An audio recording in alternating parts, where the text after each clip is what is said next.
ఇప్పుడు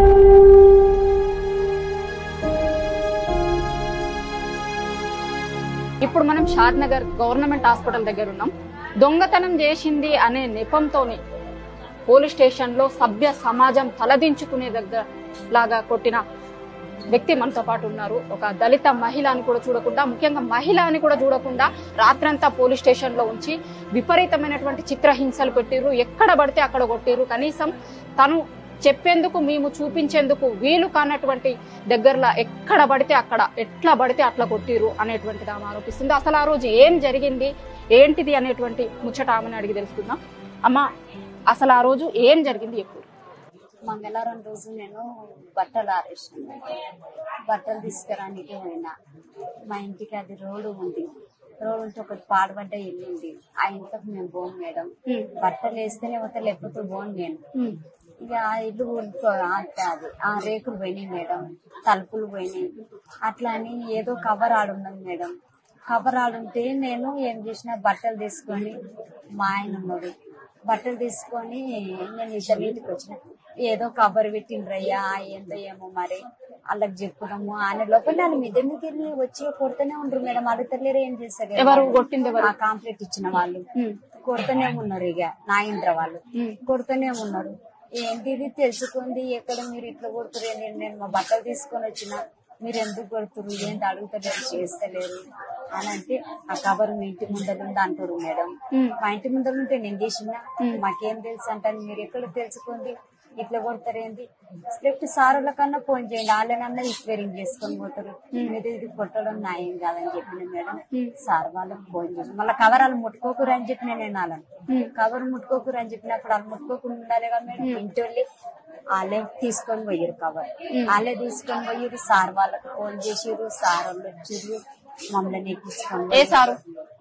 Rama Reddy sir police వాళ్ళు వచ్చి ఇద్దరు వచ్చి నన్ను మా ఆయనని ఎక్కించుకొని పోయారు మేడం. ఎన్నడు ఇదంతా జరిగింది? మంగళవారం ఎక్కించుకొని పోయారు. నైట్ 9 అయింది మేడం. ఆనే 9 అయింది. 9 దగ్గర అడిగారు మేడం. మా ఇంటికి 8 వచ్చి ఎక్కించుకొని పోయారు. 9 దగ్గర అదో ఇదో అడిగారు. మమ్మల్ని మేము తీయలేదని చెప్పినాం మేడం. మా ఆయనని అడిగారు, నన్ను అడిగారు, మా బాబుని అడిగిండ్రు. అడిగితే మా ఆయన అట్లా చెప్పిండు, నేను అట్లా చెప్పిన, మా బాబు మేము తీయలేదు కాబట్టి తీయలేదని చెప్పినాం మేడం. అట్లా అని సరే అయితే మన అంట అని మా ఆయనని కొట్టిరు మేడం. మా ఆయనని కొట్టినాక మళ్ళా నన్ను లోపలికి తీసుకొని పోయారు. మా ఆయన సెట్ నాకు వేసి అలా లాగి నా చీర ఇప్పిండ్రు, నా లంగా ఇప్పి లాగేసి ఇక కాలు ఇట్లా జాపించి కాలు కట్టేసిండు, చేతులు వెనుకలకు కట్టేసాడు, కాలు కట్టేసాడు. ఇక తల ఒకరు పట్టుకున్నారు. ఈ కాళ్ళ మీద కట్టి, ఈ కాలుకి యాక్సిడెంట్ అయింది మేడం. కాలుకి యాక్సిడెంట్ అయింది. ఈ కాళ్ళ మీద కట్టి పెట్టించింది రామరెడ్డి సార్. కట్టి పెట్టించి అక్కడ ఒకరు ఆ కట్టె మీద కాలు పెట్టిర్రు, ఒకరు ఈ కట్టె మీద కాలు పెట్టిర్రు. సార్ అయ్యా సార్ మీ కాలు ముక్కత పెట్టకుండా సార్ అని చెప్పిన కానీ మేడం వాళ్ళు పెట్టకూడదు సార్, మీ కాలు నొప్పింది, కాలు ఇరిగిపోయింది, అది యాక్సిడెంట్ అయింది సార్, మీ కాలు తన్నా కానీ వినలేదు మేడం. మా రామరెడ్డి సారు కొట్టుర్రి చెప్తాండి, నేను తీయండి, నేనేం చెప్పింది మేడం, నేను తీయలే కాబట్టి తీయలేదు అని చెప్పినాను. అంతేగాని ఇక నేను ఇంకో నుంచి చెప్పలేదు మేడం. మళ్ళీ ఇప్పేసి ఇంటికెళ్ళి పట్టింది రామరెడ్డి సార్. ఇంటికెళ్ళి పట్టింది లేపి అక్కడిక్కడ నడవంటే నాకు శాతం అయితే లేదు మేడం. నాకు కొన్ని నీళ్ళు పోయిరు అంటే ఇక సరే అయితే నీళ్ళు పోసి నీళ్ళ తడి వేసి మళ్ళా కాళ్ళు ఒక కాలు అక్కడ జాపిరు, ఒక కాలు ఇక్కడ జాపిరు, మళ్ళా నెత్తిట్లో పెట్టి మళ్ళీ చేతులు కట్టేసి మళ్ళీ అట్లే కొట్టిరు. కానీ నేను తీయలేదు అని చెప్పినా మేడం. నేను తీయలేదు కాబట్టి నేను తీయలేదు అని చెప్తున్నా మేడం. అందుకే సరే అయితే మనం నీకు చెప్తలేవు కదా అంటే నాకు కానీ ఒక లేడీస్ పోలీస్ లేదు. కానీ నీ అవస్థ నేను చూడలేక వెళ్ళిపోతున్నా సునీత అని ఆ లేడీస్ పోలీస్ పోయింది మేడం. ఆ లేడీస్ మాత్రం నన్ను చేంజ్ చేసుకోలేదు, నన్ను కొట్టలేదు. కానీ తీసిన వస్తుంది కానీ నేను తీయలేదు మేడం అని చెప్పినాను మేడంకి. కానీ నేను మాత్రం ఆమె మేడం మాత్రం నా మీద చేయి చేసుకోలేదు, ఉండగా నా మీద మాత్రం చేయి చేసుకోలేదు. నా అవస్థ చూడలేక అదే రాత్రి వెళ్ళిపోయింది ఆ మేడం.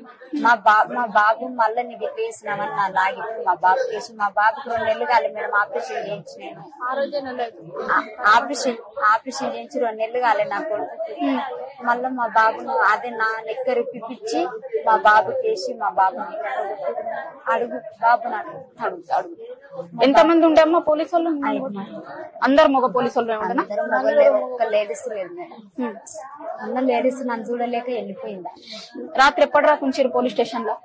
నైట్ 9కి తీసుకెళ్ళారంటే 2 గంటల వరకు ఉన్నాం మేడం. 2 గంటల వరకు కొట్టారు, నాకు మత్తు లేకుండా పడిపోయినానంట. పడిపోతే మా కంప్లీట్ ఇచ్చిన ఆయనని జెండు బాంబు తెప్పించినంటే మా బాబుతో పెట్టించినంట. నాకు ఆ కంప్లైంట్ ఇచ్చిన ఆయన ఉండనా పోలీస్ స్టేషన్ లో మిమ్మల్ని కొడుతున్నప్పుడు? మమ్మల్ని కొట్టినాక ఆయన గొప్ప ఎట్టిండ్రు, మమ్మల్ని నా ఇంటికాడ దింపిండు ఆయన. మా ఇంటికాడ దింపిండు, రాంబేడ్ సార్ అలా ఇంటికాడ ఇచ్చిపెట్టాను చెప్పి ఆయనే ఎక్కించుకొచ్చాడు. కంప్లైంట్ ఇచ్చిన ఆయన ఎక్కించుకొచ్చాడు, ఆయన ఎక్కించుకొచ్చింది. నా తర్వాత మా బాబుని కొట్టారు, బాబు నీటంగా కొట్టారు. నేను తీయలేదు, మాకు న్యాయం చేయాలి మేడం. కానీ ఇలాంటి అవస్థ మాత్రం ఇంకో ఆడపిల్లకు రావద్దని నేను అనుకుంటున్నాను. మళ్ళీ తెల్లారి రమ్మన్నారు రాంబేడ్ సార్. అయితే మన ఏంటని పోయినా నైట్ అంతగానో కొట్టినా కానీ మళ్ళీ నేను అయ్యో పెద్దోళ్ళు కదంటే నేను మర్యాద ఇచ్చి నమస్తే సార్ అని నమస్తే ఇచ్చినాను. మళ్ళీ పొద్దున రమ్మంటే నేను తప్పు చేయలే కాబట్టి నేను పోయినా. పొద్దున పోయినా రాంబేడ్ సార్ పిలిస్తే పొద్దున పోతే సరే అయితే మన అయ్య అంటే పిలిపించినాక పొద్దున పోతే నమస్తే సార్ అంటే ఏమైందమ్మా దొరికిందా బంగారం అంటే నేను తీయలేదు సార్ నాకు తెలియదు అని చెప్పి. తీయలేదు అనగా నాకు తెలియదు అన్నప్పుడు రూపాయలుగా రాంబెడ్డి సార్ చెంప మీద 2 దెబ్బలు కొట్టింది. మళ్ళా తెల్లారి బూటు కాళ్ళతోని ఈ 3 సార్లు ఇక్కడ తెల్లారి మళ్ళా ఇక్కడనే దాన్ని మళ్ళా మెడకి 3 దెబ్బలు ఇడగొట్టింది. ఇక చాలు సార్ నీ దెబ్బలు చాలు నిగ్గు చాలు, ఇంకేమన్నా నా పానం తీసుకుంటే తీసుకొని నేను ఇక నాకు చేతగాలి. నైట్ అంతా 2 గంటల వరకు దెబ్బలు తిన్నా, మళ్ళీ పొద్దున ఈ టైంగా అట్లే టార్చర్ పెట్టాను. నాకు సార్ ఇక చాలు నీకు చాలు నాకు వద్దు చంపేసి చంపి, అంతేగాని నాకు ఈ దెబ్బలతో నాకు చేతన అయితే లేదని చెప్పేసి నేను అంతే. మళ్ళా పిలిపించారమ్మా పోలీస్ స్టేషన్? పొద్దుగాల పిలిపించినందుకే పిలిపిస్తేనే ఇట్లా కొట్టింది మళ్ళా అంతే. మళ్ళీ ఇప్పుడు ఇదంతా జరిగి వారమైంది కదా, ఇక మళ్ళీ విలువలే మేడం, విలువలే. నిన్ననే ఎట్లనే చేస్తే మా ఆయన హాస్పిటల్ కి వచ్చింది. ఈ కాళ్ళు వేసలేదు, ఇరిగిపోయిన కాళ్ళు వేసలేదు అయ్యా అని చెప్తే నిన్న మా ఆయన వచ్చింది హాస్పిటల్. ఏమన్నారు డాక్టర్లు? ఏమంటారు? ఇంకేం చేస్తారు మేడం, వాళ్ళు చేసే ప్రయత్నం చేస్తారు. ఏం కోరుకుంటున్నావమ్మా నువ్వు? ఇప్పుడు మీ ఎమ్మెల్యే వచ్చిండా ఇదంతా జరుగుతుంది? ఎమ్మెల్యే గాని ఎవరన్నా ఏమన్నా వచ్చిరా? ఇంకెవరాలే, మాకు మాత్రం న్యాయం చేయడానికి కోరుకుంటున్నాను. ఏం న్యాయం కావాలమ్మా నీకు? మా పిల్లల్ని ఎట్లా బతికించాలి, ఎట్లా పోషించాలి? నాకు ముందే యాక్సిడెంట్ అయింది, ఇప్పుడు ఇంకా కూలి చేసుకోనికి రాదు. మా ఆయనకు ఆ బీపీ షుగర్ ఉన్నది. నేను ఈ పిల్లలను ఏం పెట్టి పోషించాలి? కన్నం కానీ మన పిల్లల్ని ఎట్లా పోషించాలి? మనం కష్టపడుతున్నా మన పిల్లలు పెద్దగా ఒక్కడన్నా వాళ్ళకి వచ్చేది. మనం మేడికెళ్ళి తెచ్చిపెట్టాలి, మన కాలు చక్కగా ఉంటుంది కదా మన పిల్లలు. నా కాలే నొప్పి ఉందంటే నువ్వు ఆయనతో నన్ను ఇరగొట్టి ఇరిగిపోయిన దాన్ని ఇరగబెట్టి కూర్చుని పెట్టినావు. కానీ ఇంకో ఆడపిల్లకు మాత్రం ఇట్లాంటి టార్చర్ జరగదని కోరుకుంటున్నాను. ఆయనను మాత్రం తీసేసి జాబ్లకి ఇలాంటి టార్చర్ పెట్టిన ఆయన ఇంకా జాబ్లు ఎందుకు ఉంచుతారు మేడం? మీకు మంచిగా అనిపిస్తే ఉంచుకోరు, అంతేగాని ఇంకో ఆడపిల్లకు మాత్రం జరగదు మేడం. అవస్థంగా బట్టలు ఇప్పుడు ఒక ఆడపిల్లను నైట్ అంతా కొట్టిరంటే ఎంత ధైర్యం ఉన్న వాళ్ళు అయినా కొట్టారు మేడం. నా మగడే నన్ను కొట్టాలి, ఇంకెవరో కొట్టలే. నా మగ ఒక్కనాడు ఒక్క చెంప మీద ఒక దెబ్బ కొట్టి నా మగడు పొద్దంతా బాధపడ్డాడు. కానీ ఆయన క్షేత్రం ఎట్లా వచ్చినాయో నాకు అర్థం కాలేదు. అర్థం చేసుకుని మాట నువ్వు చెప్పినావు కదమ్మా మేము దియ్యలేదు ఇదంతా చెప్పినావు కదా, చెప్తూ ఉన్నా కూడా కొట్టిండా? అట్లే కొడుతున్నాడు. కాలు ముక్కిన మేడం, రామరెడ్డి సార్ కాలు ముక్కిన తీయలేదు, కాలు ముక్కిన కానీ నట్లేదు. చెప్పు అంటే నేనేం చెప్పాను మేడం? తీయండి ఏం చెప్పాలి? నా ముందల ఉంటూ కొడతాను మేడం. నేను ఆయనను కొట్టేటంత నాకు అసలు నా లేవరాని పరిస్థితి చేసినందుకు నాకు ఇంత కోపం వస్తుంది మేడం. నేనేం చేయలేను మేడం. నా పిల్లలకి ఏంటో మీరే చూడండి మేడం. ఏం చెప్తావమ్మా ఇప్పుడు నువ్వు నీ బాధ మా ఏం పిల్లలకి చెప్తావు గవర్నమెంట్ కు? మా పిల్లలకు న్యాయం చేయండి మేడం. మా పిల్లలకు న్యాయం చేయండి. నా కుటుంబం నాకు నా మోన్ నా పిల్లలకు, అంతేగాని నాకు ఇట్లాంటివి తెలియదు మేడం. నేను కొన్నాళ్ళు చేసుకొని బతికేటోళ్ళు చేత కాకపోతే నీ తన పదిపించుకొని తింటే గానీ ఆ దొంగతనాలు మాత్రం నాకొద్దు మేడం, నాకొద్దు. నా పిల్లలకు ఏదన్నా న్యాయం జరిగేటట్టు చూడండి మేడం, అంతే కోరుకుంటున్నాను నేను. అలాంటి వాళ్ళు మాత్రం డ్యూటీలో మాత్రం రామరెడ్డి సార్ వాళ్ళు అంటారు డ్యూటీలో మాత్రం ఉండొద్దు. ఒక ఆడపిల్లని టార్గెట్ పెట్టి అట్లాంటి మీరు డ్యూటీలు ఎట్లు ఇస్తారో మీకు తెలియదు. మా పిల్లలకు న్యాయం చేయండి అని కోరుకుంటున్నాం మేడం. ఇక మీ ఇష్టం మేడం, మీ దయ మీ ధర్మం అంతే. సునీత కొడుకు కూడా ఉన్నాడు మనతో పాటు. ఆమెను తీసుకుపోయిన రోజు వాళ్ళ కొడుకును కూడా తీసుకుపోయారు పోలీస్ స్టేషన్ కి. కొడుకును కూడా తీసుకుపోయి ఆమెను వాళ్ళ కొడుకును వాళ్ళ భర్తను ముగ్గురిని కలిపి కొట్టిరు, ఒకరిని కలిపి కొట్టిరు. తనతో పాటు ఇక్కడనే హాస్పిటల్లో వాళ్ళ కొడుకు కూడా ఉన్నాడు. వాళ్ళ కొడుకుతో మాట్లాడదాం. ఏం పేరు బాబు?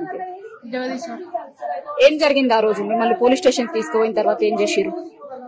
మా అమ్మ బంగారం తెచ్చిందేమని నన్ను లోపలికి పంపించి మా ముందర నాకు పాయింట్ ఉండే పాయింట్ ఇప్పి మా అమ్మకి వేసిన లాగా నాకు వేసిరు. వేసి నన్ను కొట్టిరు. కొడుతుంటే కాళ్ళు ఇట్లా అంటుంటే రామరెడ్డి సార్ వచ్చి తొక్కిండు కాళ్ళ మీద. తొక్కి కొట్టినాక నన్ను బయటకు పంపించింది. బయటకు పంపించినాక మా అమ్మకి పిలిచి వచ్చింది. పిలిచిన తర్వాత నాగేంద్ర అంటే నేను కాంప్లైంట్ పెట్టిన జెండు తెప్పించి నాతో రాపించిండు. ఆయన కాళ్ళనే ఇంటికి పంపించింది. అంతే. మిమ్మల్ని మీ అమ్మను నిన్ను కొడుతున్నప్పుడు ఆయన అక్కడనే ఉన్నాడా? అదే పోలీస్ స్టేషన్ లో ఉన్నాడా నాగేందర్? ఉండు కొట్టిరు. మీ అమ్మ చెప్తానే ఉంది కదా మేము దొంగతనం చేయలేదు అది ఇది అని చెప్తానే ఉంది కదా, ఆయన కూడా కొడుతూనే ఉన్నారు పోలీసులు. కొట్టిరు, కొడుతున్నారు, చెప్పినా అని కొడుతున్నారు. నువ్వు అంటే చెప్పలే అడ్డం పోలే మధ్యలో మీ అమ్మను కొడుతున్నారు.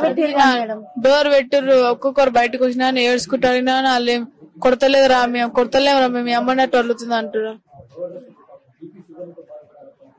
నిజంగా మీ అమ్మని అట్లా వదిలిందా కొట్టిందా? ఇంటికి వచ్చిన తర్వాత చూసుంటారు కదా మీరు. కొట్టిర్రు మేడం. స్కూల్ పోతున్నావా నువ్వు? ఇది 24 తారీఖు నుంచి మేడం. ఇది మంగళవారం రోజు నుంచి స్కూల్ బంద్ చేసినాయి.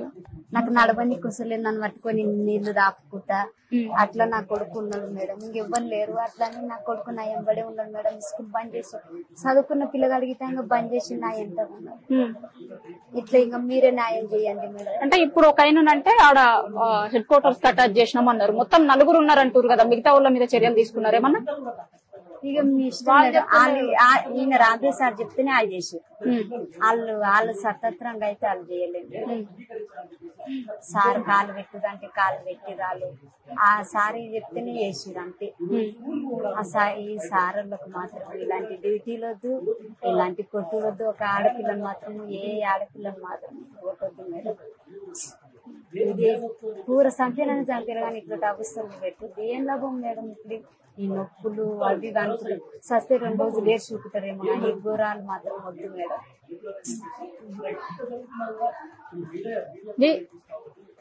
అసలు ఎట్లుంది పరిస్థితి అంటే ఆమెను చూస్తే గనక ఇట్లా ముట్టుకుంటే పానం పోతుంది అన్న లెక్క ఉంది. అట్లాంటి ఆమెను తీసుకొని వచ్చి ఒక రోజంతా రాత్రి 9 గంటలకు తీసుకొని పోయి రాత్రి 2 గంటల దాకా కొడుతూనే ఉన్నారు. ఇష్టం వచ్చినట్టు కొట్టిరని చెప్తారు. ఆమె భర్తని వాళ్ళ కొడుకుని ముగ్గురిని ఇష్టం వచ్చిన లెక్క కొడుతూనే ఉన్నారు. ఫ్రెండ్లీ పోలీసింగ్ అంటే ఇదేనా?